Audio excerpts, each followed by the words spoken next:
I'm Nicole. I'm Stephanie. And I'm Melissa. And today we're going to teach you how to make pad thai and tell you about the history of the dish in Thailand. So the first one is power distance. In Thailand, rates a 64 and the US a 40. Power distance, according to the book, is defined as the extent to which the less powerful members of institutions and organizations within a country expect and accept the power is distributed unequally. So Thailand scores a 64, which is slightly lower than the average Asian countries, which is 71. It is a society in which inequalities are accepted, a strict chain of command, and protocol are observed. And that was an explanation from the Hofstede's report. So next is individualism versus collectivism. And Thailand scored a 20 and the US scored a 91. According to the textbook, Thailand is one of the most collectivist countries, being ranked 39 to 41 among the top 50. Whereas the United States is the single most individualistic country in the world, which is kind of crazy. The fundamental issue addressed by this dimension is the degree of interdependence, which a society maintains among its members, and it has to deal with people's self-image and in the terms of I versus we, and which one they value more. Also, with a score of 20, Thailand is also a highly collectivistic culture, so they're more group-oriented versus individual. And in order to preserve the in-group in Thailand, they're not confrontational at all. And in communication, they often say yes, which is not necessarily meant for acceptance or agreement. They just don't like confrontation. Hi guys, so we're here in Thai town and it smells amazing. We're about to go into the grocery store. We were trying to find the ingredients in our recipe to make pad thai. At one point we had tamarind in our hands and we had the tamarind paste, and a lady just came up to us and she told us that to make pad thai with that would be too hard, so she gave us a concentrated tamarind that we would be much better off to work with. Hey guys, we just had a successful trip at the grocery store. We got all the stuff. Yay. All the stuff. Emoji. Stay tuned. So before we teach you how to make the pad thai, we want to introduce a little bit of the history of pad thai. According to the journal article Finding Pad Thai by Alexandra Greeley, we learned that pad thai was actually created because the prime minister wanted to create some sort of new dish that was specifically for Thailand. So he created this contest where everyone could come in and create their own dishes and share it. And he decided to actually choose the pad thai. So Steph's going to go into a little bit of why he wanted to create this new dish for Thailand. So pad thai was quite a patriot, and so during World War II, when it was first introduced, the prime minister from Thailand promoted pad thai as the dish that Thai should come and eat instead of rice. This is because at that time Thailand was heavily in debt and the prime minister wanted to export all the rice the country could produce. His government promoted the dish as a new national cuisine, even though most of the ingredients are not from Thailand, and he distributed recipes and carts for selling this delicious noodle across the country. He also banned other vendors from selling their food and helped to establish the identity of Thailand. An article by John Critch in the Wall Street Journal says it has to be turned out fast, served and eaten straight from the pan. Much like pizza, pad thai just don't keep or reheat. So the secret to a good pad thai is also patience and a large pan. A large surface area encourages evaporation, and cooking fewer portions at once is the key to avoid clumps of food. So our first step is to take the rice noodles and put it in a bowl and cover with room temperature water, and then let it soak for 30 to 60 minutes and then drain. A little bit of detail about this dish. So pad thai is a stir-fried noodle dish that is commonly served in the streets of Thailand and all over the world. It's listed number 5 in the world's 50 most delicious foods by CNN in 2011. Now we're going to cut the chives. Make sure you use the proper knife. You can use your fingers. In Thailand, they actually used to use their fingers before the Westerners brought over utensils.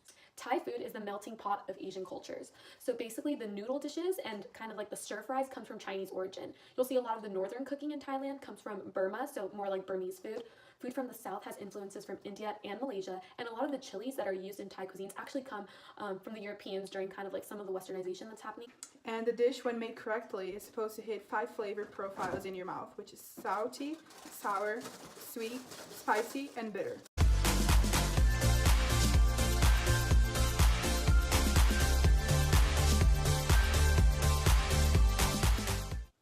So here we have half a cup of white sugar that we're going to put it in. Okay, next we're gonna put a 1/4 cup of fish oil into the mix.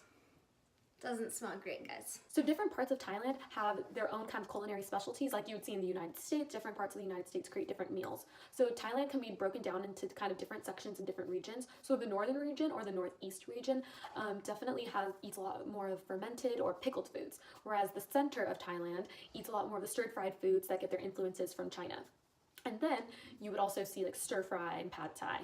And then the south definitely are more in the coastal region, so we use a lot of seafood implemented into their foods and their ingredients. Okay, so in Thailand, when you go out to eat, meals are usually shared within people. So when you go to a restaurant, you wouldn't order pad thai specifically for yourself, you would order it for the group or the rest of the table. So when you're there, you'll typically be asked if it's going to be for you or for you and your friends. In Thailand as well, elders will always eat first, so make sure that you offer it to the elders before you take a bite by yourself. When you're at a Thai restaurant, there's always seasonings on the tables, especially for noodles. When making sure that you're eating the pad thai correctly, know that in Thailand, they actually do not use chopsticks. In Thailand, they will actually use a spoon and a fork. So on the right hand, you'll hold a spoon. On the left hand, you'll have a fork that will help you stir and scoop the pad thai onto the spoon, and then you would eat it. There are also large chunks of chicken, typically in pad thai, so you would use your spoon and your fork to cut the food, and then you would eat it. So before these utensils were introduced in the 19th century, during the modernization, they actually just used to use their hands, that I mentioned earlier, to eat their meals. So a Thai meal will typically consist of a soup and or a curry dish, a salad, a fried dish, and desserts. So you'll be mixing some spicy and mild dishes that will help balance and kind of neutralize the taste. So make sure you add some of that in there. The dish, when made correctly, as Steph has just mentioned, should hit all 5 flavor palettes. So it should be spicy, salty, sour, sweet, and umami, which kind of means like bitter. Okay, so now that our noodles have sat in room temperature water for 60 minutes, we're going to drain them and then mix them with the rest of the ingredients. Next, in regards to Court's concepts, we're going to talk about Hall's orientations, which is high context versus low context cultures. So the US is a low context culture, meaning that we use primarily verbal communication rather than nonverbal communication. And this is used in countries where the people are majority from a different background, because the US is such a melting pot of people from different cultures and different countries. It's way easier to just have verbal communication to make sure everyone understands each other and leaves less room for error. Thailand is a high context culture because they utilize more nonverbal communication rather than verbal communication, which is the opposite of the United States. And the textbook said that because the meaning is not necessarily gained in the words in high context culture, information is provided through inferences, gestures, and even what is not said. So now I'm going to let Nicole talk to you guys a little bit more about the specific gestures and nonverbals that they use in Thailand. So the culture in Thailand is pretty conservative. The Thai people value their face, their facial features, and their facial expressions. So in one way that they value their facial expressions is called the Thai smile. This is used to express an array of emotions such as happiness, sadness, disappointment, embarrassment, anxiety, really anything. And it can also be used as a response to any situation. Samovar from our textbook writes that foreigners often find it hard to understand the culture due to this nonverbal response. To protect their smiles and their skin, the people avoid sunlight. They're so conscientious of it that they can be seen as being fully dressed at the beach. This is a common practice for most Asian countries, especially among women. The Thai way is a saying that describes how Thais greet each other. It consists of a slight bow and the palms of your hands pressed together at your chest. Usually, the youngest individual greets first because of the hierarchy of age that is established in this culture. As body movement goes, Samovar writes that crossing one's leg that is typical of American males is often seen as rude. Thai society attribute feet as the lowest part of their body.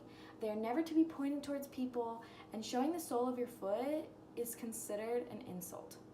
Similarly, when another person's foot is visible, one is not supposed to step directly across them.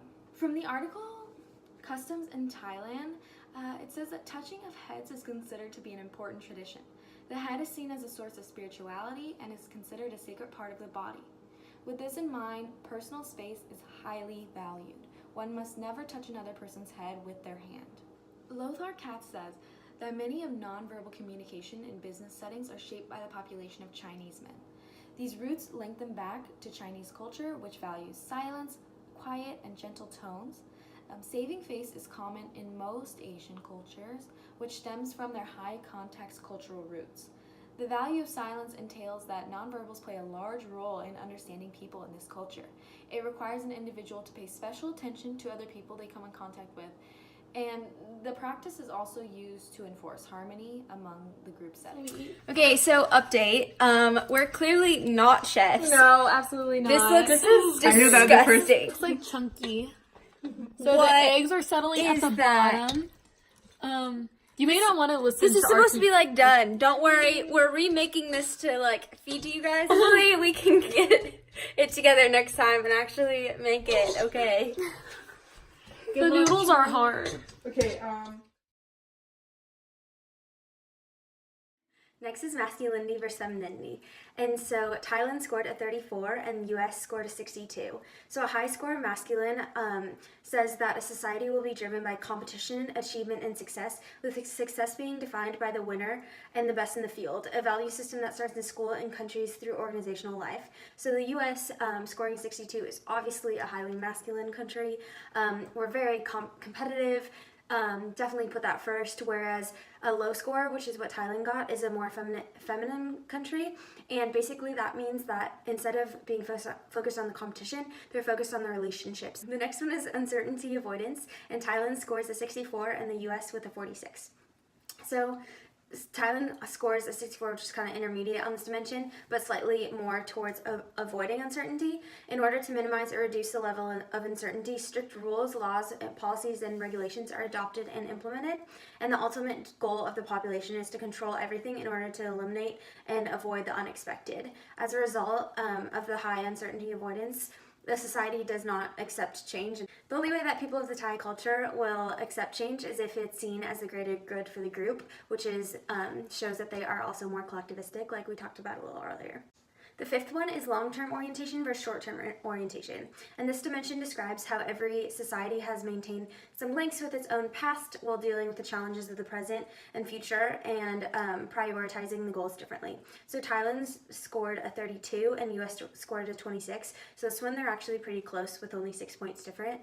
And people in the low score for Thailand shows that they're more normative, meaning that they prefer to maintain time-honored traditions and norms while viewing societal change with suspicion. So people in these societies have a strong concern with establishing the absolute truth and normative in their thinking, and they exhibit great respect for traditions and are more towards the past, whereas the US is more towards the future. All right, the last one is indulgence, and Thailand scored 45 and US scored 68. One challenge that confronts humanity is the degree of which small children are socialized. So without socialization, we do not become human, and this dimension is defined as the extent to which people try to control their desires and impulses based on the way they were raised. Relatively weak control is considered indulgence, and relatively high is resistant. With a score of 45 for Thailand, the website of the Hofstede's report did not put it either way. Even though it's a little lower than 50, they said that a preference really could not be fully determined. So those were the 6 of Hofstede's dimensions, and hopefully you guys learned a little bit more about the Thai culture and how it relates to the United States. There's a lot of salt, guys. And then make the noodles softer. This isn't bad. It's not as bad as I thought. It smelled really gross, and I thought it was going to be way worse. But all in all, we call it a success. Yeah. Last, we have to put in our bean sprouts.